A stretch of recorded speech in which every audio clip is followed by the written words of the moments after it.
சில விஷயங்களெல்லாம் பார்த்தீங்கன்னா நம்ம நினைக்கும் போதே ரொம்பவே ஹாப்பியாக ஃபீல் பண்ணுவோம். ஸோ சடனாக நம்ம என்ன பண்ண போகிறோம் அப்படிங்கிற விஷயங்களை யார்கிட்டயாச்சும் போய் ஷேர் பண்ணிக்கிட்டோம் அப்படின்னா அதுக்கப்புறமா அது நடக்குமா அப்படின்னு கேட்டால் கண்டிப்பாக கிடையாது. கல்லடி பட்டாலும் கண்ணடி படக்கூடாது அப்படின்ட்டு சொல்லுவாங்க. எந்த மாதிரியான விஷயங்களை யார்கிட்டையும் ஷேர் பண்ணக்கூடாது அப்படிங்கிற ஒரு 6 பாயிண்ட்ஸ் தாங்க நம்ம இப்போ இந்த பதிவில் பார்க்க போகிறோம். உங்களுக்கு இந்த பதிவு யூஸ்ஃபுல்லாக இருந்துச்சு அப்படின்னா நம்ம சேனலை சப்ஸ்கிரைப் பண்ணிக்கோங்க. Hi friends, welcome to Chris 2021 live to the way. First point பார்த்தீங்கன்னா ஃபியூச்சர் பிளான். அதாவது உங்களுடைய கோலாக இருக்கலாம், இல்லை உங்களுடைய படிப்பு சம்மந்தமான விஷயங்களாக இருக்கலாம், இல்லை நீங்கள் அடுத்த கட்ட முயற்சியாக என்ன பண்ண போகிறீங்க, இல்லை ஏதாவது ஒரு பொருளை வாங்குறதுக்கு திட்டமிட்டிருக்கலாம், இல்லை ஒரு வீடு வந்து கட்டுறதுக்கோ வீட்டு மனை வாங்குறதுக்கோ ஏதாவது நீங்கள் பிளான் பண்ணியிருந்தீங்க அப்படின்னா அது நடக்கிறதுக்கு முன்னாடி இல்லை கை கூடி வந்தாச்சு இதை இனிமேல் ஷேர் பண்ணிக்கிறதுல என்ன இருக்குது அப்படின்னுட்டு மட்டும் யோசிக்காதீங்க. கண்டிப்பாக அது கைக்கு எட்டுனதுக்கு அப்புறமா சொல்கிறதுல கூட ப்ராப்ளம் கிடையாது. இல்லை அதுக்கு முன்னாடியே நான் சொல்லுவேன் அப்படின்னா தயவு செய்து இந்த மாதிரியான விஷயங்களை யார்கிட்டையுமே ஷேர் பண்ணிக்காதீங்க. செகண்ட் பாயிண்ட் பார்த்தீங்கன்னா குடும்பத்தில் ஏற்படக்கூடிய பிரச்சனைகள். எல்லா குடும்பங்கள்லையும் பிரச்சனைகள் அப்படிங்கிறது இருக்கிறது தான். பட் நாம் குடும்பத்தில் ஏற்படக்கூடிய சின்ன சின்ன பிரச்சனைகளாக இருந்தாலும் சரி, பெரிய பிரச்சனைகளாக இருந்தாலும் சரி, என்னைக்காச்சும் ஒரு நாள் குடும்ப நபர்கள் எல்லாமே ஒன்று சேரும்போது அன்னைக்கு என்ன பிரச்சனை அப்படின்ட்டு சொன்னாங்க, இன்னைக்கு சேர்ந்துக்கிட்டாங்க அப்படிங்கிற ஒரு மனநிலை தான் எல்லாருக்குமே இருக்குமே தவிர, சரி எல்லா குடும்பங்கள்லையும் பிரச்சனைகள் நடக்கிறது தான், அவங்க சேர்ந்ததுல என்ன தப்பு அப்படின்ட்டு யாருமே யோசிக்கிறதே கிடையாது. ஸோ தயவு செய்து இந்த குடும்ப பிரச்சனைகளையும் யார்கிட்டையுமே ஷேர் பண்ணிக்காதீங்க. தேர்ட் பாயிண்ட் பார்த்தீங்கன்னா உங்களுடைய பலம் பலவீனம்.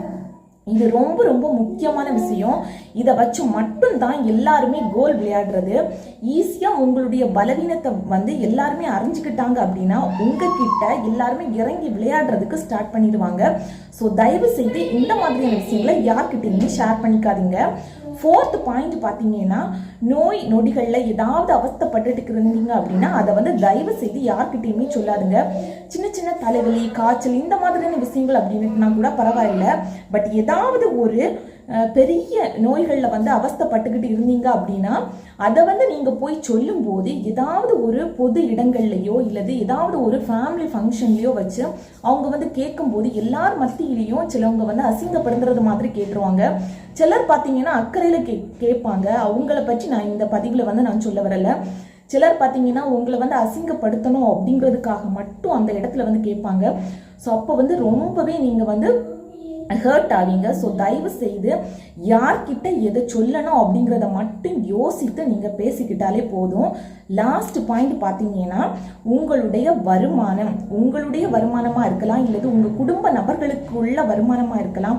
உங்களுடைய வருமானம், நான் இவ்வளவு செலவு பண்ணுறேன், இவ்வளவு சேமிக்கிறேன் அப்படிங்கிற எந்த ஒரு டீட்டெயில்ஸுமே நீங்கள் யார்கிட்டையும் போய் ஷேர் பண்ணிக்கணும் அப்படிங்கிற அவசியமே கிடையாது.